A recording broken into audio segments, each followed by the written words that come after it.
السلام علیکم دوستوں، انسائیڈ وے معظم فخر میں خوش آمدید۔ اسلام آباد میں حالات ابھی بھی جسے ہم کہہ سکتے ہیں پیچیدگی کا شکار ہیں، کیونکہ اعلان تو ہو گیا کہ سمری آ گئی، اعلان تو ہو گیا کہ مشاورت ہوگی، لیکن ابھی تک وہاں پر سے جو سرگوشیاں چل رہی ہیں، جو اندر کھاتے کی ملاقاتیں چل رہی ہیں، مسلسل جاری ہیں، اور حالات اس بات کی طرف اشارہ دے رہے ہیں کہ ابھی تک سب اچھا نہیں ہے۔ اور یہی وجہ ہے شاید جس کی وجہ سے عمران خان صاحب نے وفاقی کابینہ میں جو پی ٹی آئی کے اراکین اسمبلی ہیں اور اس کے ساتھ ساتھ جو پی ٹی آئی کی کور کمیٹی کے اراکین ہیں، ان کو اگلے 48 گھنٹے تک اسلام آباد نہ چھوڑنے کی ہدایت جاری کر دی ہیں۔ یعنی اسلام آباد میں اگلے 48 گھنٹے تک پی ٹی آئی کے اراکین کی عمران خان صاحب کو کسی بھی وقت ضرورت پڑ سکتی ہے کسی اہم مشاورت کے لیے، اور اس بات کے بھی اشارے مل رہے ہیں کہ عمران خان صاحب کو اس بارے میں پیغام بھی پہنچایا جا چکا ہے کہ جناب 15 اکتوبر تک اس معاملے کو سیٹل کر دیں، ادروائز 16 اکتوبر کو ایک جواب سامنے آئے گا، اور یہ جواب کیا ہو سکتا ہے یہ بھی میں آپ کو آگے چل کے بتاؤں گا۔ لیکن جو صورتحال ہے اس وقت، وہ صورتحال اس طرف اشارہ کر رہی ہے کہ اب وہ اضطرابی اور اضطراری کیفیت ہے جو حکومتی صفوں پر طاری ہے، اور عمران خان صاحب جو خود یہ کہتے رہے ہیں ہمیشہ کہ گھبرانا نہیں ہے، اور اب گھبراہٹ کے معاملات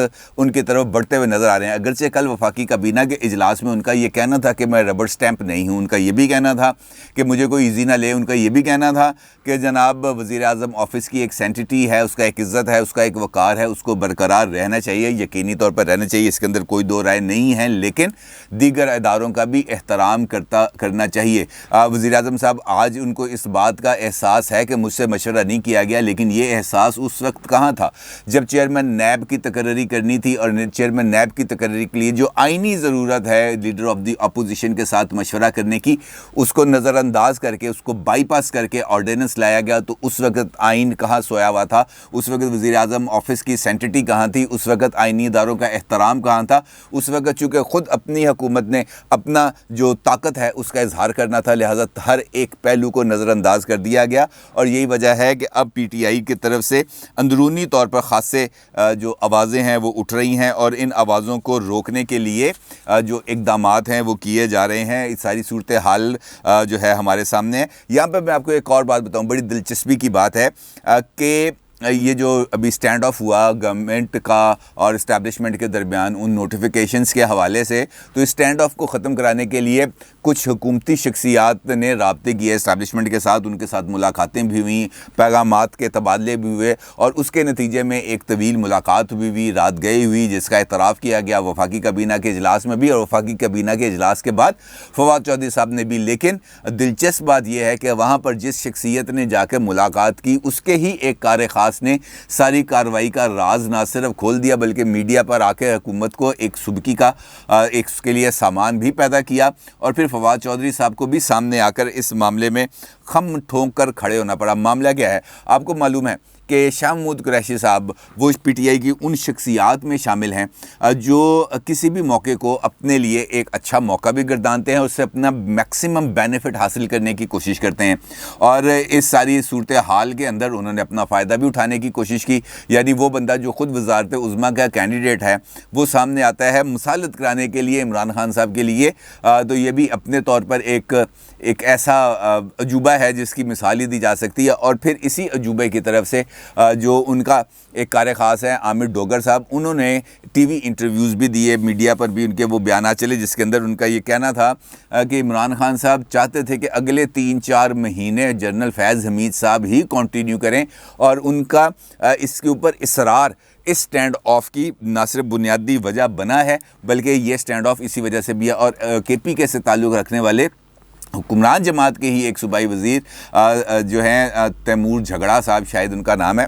ان کی طرف سے بھی ایک بیان سامنے آیا جس کے اندر ان کا یہ کہنا تھا جناب جب آگ لگتی ہے تو دھواں اٹھتا ہے، جب دھواں اٹھتا ہے تو سارے نظر آتے ہیں، میں کیسے کہہ دوں کہ اس وقت اختلاف نہیں ہے، میں کیسے کہہ دوں کہ سٹینڈ آف نہیں ہے، میں کیسے کہہ دوں کہ جو حکومت ہے اور اسٹیبلشمنٹ ہے ایک پیج پر ہے۔ تو اس کا مطلب یہ ہے کہ حکمران جماعت کے اندر یہ والی سوچ اب پریویل کری ہے، اور یہی وجہ ہے کہ اپوزیشن جماعتیں نہ صرف سامنے آ گئی ہیں بلکہ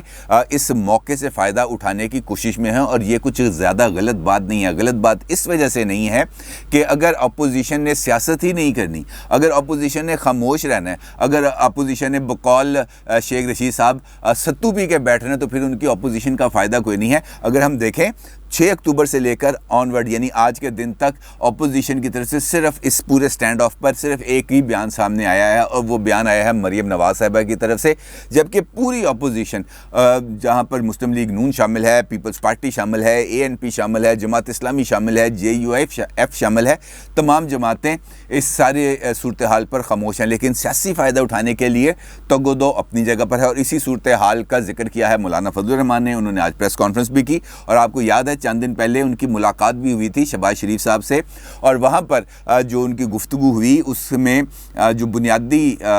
معاملہ تھا وہ یہی تھا کہ ہم اپنی جو PDM کا پلیٹ فارم ہے اس کے ذریعے اپنے آپ کو آگے بڑھائیں، پروجیکشن کریں، اور اس کام کا آغاز کریں جس کا ذکر نواز شریف صاحب نے لاسٹ PDM کی سربراہ اجلاس میں کیا تھا، اور وہ تھا روڈ کارواں چلانے کا۔ اور JUIF نے شہباز شریف صاحب کو اس بارے میں بھرپور زور دیا کہ جناب یہ جو ہے PDM کے پلیٹ فارم سے ہمیں روڈ کاروان کا فوری طور پر آغاز کرنا چاہیے، اور ڈسٹرکٹ لیول کے اوپر روڈ کاروان چلانے چاہیے، یعنی کہ مختلف شہروں سے تحصیلوں سے روڈ کاروان چلیں اور وہ ڈسٹرکٹ ہیڈ کوارٹرز میں آئیں، اور ڈسٹرکٹ ہیڈ کوارٹرز میں وہاں پر جلسے کیے جائیں۔ اب اس صورتحال میں مولانا صاحب کی تجویز بڑی اچھی ہے، کیونکہ اس سے پورے ملک کے اندر جو تحصیل لیول ہے وہاں سے ایک پولیٹیکل موبلٹی کا آغاز ہوگا، اور ڈسٹرکٹ لیول پر وہ موبلٹی آ کر ریفلیکٹ کرے گی، اس کا یقینی طور پر تھوڑا بہت تاثر ہوگا، اور پھر اس کے بعد یہ جو ڈسٹرکٹس ہیں یہ ڈویژن پہ جائیں گے، ڈویژن جو ہیں پروویژن پہ آئیں گے، پروونس پہ آئیں گے، پروونس آگے سینٹر میں جائیں گے، تو یقینی طور پر اس کا دباؤ تو پڑے گا، اس کے اثرات تو آئیں گے۔ لیکن شہباز شریف صاحب آپ کو پتہ ہے کہ وہ بہت ہی زیادہ محتاط کھیلنے کے عادی ہو چکے ہیں، اور حیران کن طور پر انہوں نے مولانا فضل الرحمان کی اس تجویز کو بھی تسلیم کرنے سے انکار کر دیا، جس کے نتیجے میں ایک مرتبہ پھر مسلم لیگ نون کے اندر شہباز شریف صاحب کا جو گروپ ہے اور مولانا فضل الرحمان ہے، اس حوالے سے اختلافات کی خبریں سامنے آ رہی ہیں، اور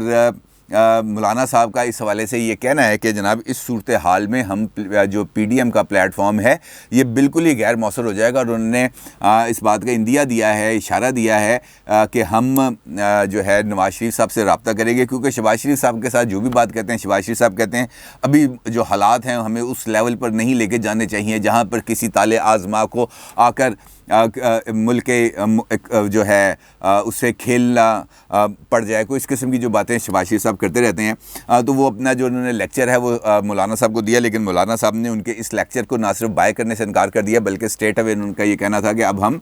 آگے جائیں گے اور نواز شریف صاحب سے بات کریں گے۔ اسی حوالے سے انہوں نے جب میڈیا ٹاک کی ہے آج، تو انہوں کا یہ کہنا تھا کہ بھائی ہم تو اس حکومت کو مانتے ہی نہیں، چونکہ اب ہم اس حکومت کو مانتے ہی نہیں،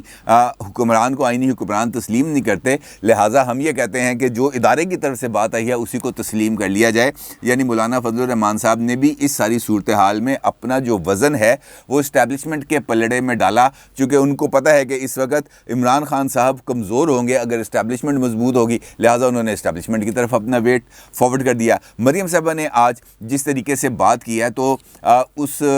میں نے پچھلے ویلاگ میں بھی آپ کے ساتھ اشاروں کے اندر ذکر کیا تھا کہ مجھے یہ لگ رہا ہے کہ عمران خان صاحب جو ہیں وہ جنرل فیض حمید صاحب کے ساتھ کھڑے ہیں، جبکہ مریم صاحبہ اس وقت جو سوچ کو پچ کر رہی ہیں وہ جنرل باجوہ کی پچ ہے، اور اسی وجہ سے آج جو ان کا اگریشن تھا وہ ان فیصلوں کے حوالے سے تھا جو عمران خان صاحب کر رہے ہیں، اور جو فیصلے جس لائنز کے اوپر کرتے ہیں، جن پیرامیٹرز کے اوپر کرتے ہیں، اس کا بھی انہوں نے ذکر کیا۔ انہوں نے الزام لگایا کہ نواز شریف صاحب، یہ جو عمران خان صاحب ہیں، یہ جو فیصلے کرتے ہیں یہ فیصلے کرتے ہیں جادو ٹونے سے، یہ جو جنات کی مدد سے اور اس قسم کے دیگر جو خباستیں ہیں اس حوالے سے وہ فیصلے کرتے ہیں، لہٰذا ان فیصلوں کی کوئی حیثیت نہیں بنتی، لہٰذا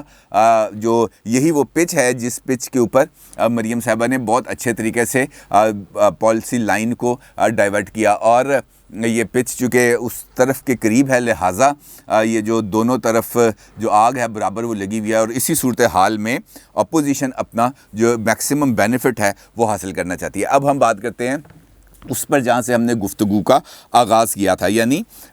عمران خان صاحب نے 48 گھنٹے کے لیے وفاقی کابینہ میں جو PTI کے اراکین اسمبلی ہیں ان کو، جو ان کے وزراء ہیں ان کو، اور کور کمیٹی کے اراکین کو کیوں روکا گیا۔ ذرائع یہ بتاتے ہیں، اسلام آباد میں یہ خبریں گرم ہیں کہ جو پیغام ہے وہ پہنچایا گیا ہے عمران خان صاحب کو، اور پیغام یہ پہنچایا گیا کہ جناب 15